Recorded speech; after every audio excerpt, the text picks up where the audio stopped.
Hello. কে বাবা? বাবা আবার কে? মানে শ্বশুর মশাই বলছেন তো? বাবা শ্বশুর মশাই? আপনি কি বলছেন? কোথায় ফোন করেছেন? এটা ইলেকট্রিক অফিস। হ, আমি বাপি বলছি। ওই হইলো আর কি, ওই ইলেকট্রিক আর আমার বউ দুজনেই একই জিনিস। ইও সব সময় 220 ভোল্টে থাকে, একটুকু ছুলে একদম ঝটকা মারে। আর আমার বউ সেই একই জিনিস। আমার বউ পান থেকে চুন খসলে বাপের ঘর পালায়।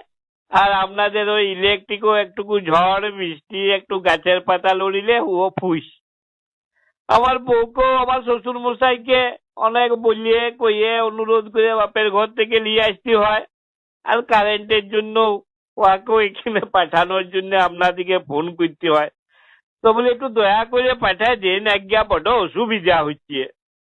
আপনি কি কাজের সময় ইয়ার্কি করার জন্য ফোন করেছেন? মস্করা করছেন? না না, মস্করা করি নাই। আমার একটা জিনিস জানার ছিল, বুঝলেন? কি জানার ছিল? ফোনে আমার ফোনে বুঝলেন সবসময় তো একটা মেসেজ প্রায় ঢুকে আর কি। কি মেসেজ?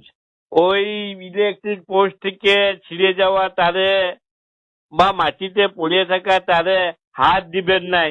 তো সেই ব্যাপারে একটু জানতাম আর কি। হ্যাঁ, ওটা প্রত্যেক কনজিউমারকে আমরা ইলেকট্রিক ডিপার্টমেন্ট থেকে মেসেজ পাঠাই, যাতে ইলেকট্রিক পোস্ট থেকে ছিঁড়ে যাওয়া বা মাটিতে পড়ে থাকা তারে যেন হাত না দেয়। তো তাহলে কি ওখানে পা দিয়ে দিব তারটাতে? আপনাকে হাত পা কিছুই দিতে হবে না। নিচে পড়ে থাকা ছেঁড়া তারে কোনো হাত পা কিচ্ছু দেবেন না। ই বাবারি, তাহলে কি ওই ইলেকট্রিক পোস্টে যে তারগুলো বাঁধা আছে ওই উঁচু খুঁটিতে যে পরে হাত দিতে বলছেন? আরে দূর বাবা, ওরকম কিছুই করতে বারণ করা হচ্ছে, আপনাকে কিছুই করবেন না। আপনাকে নিচে পড়ে থাকা তারে, ইলেকট্রিক পোস্টের ওপরের তারে হাত পা ঘাড় নাক কিছুই দিতে হবে না। দিলে কি হবে যদি দিয়েই দিই? তো দুর্ঘটনা ঘটবে, আপনি ইলেকট্রিক শক খাবেন, মরবেন।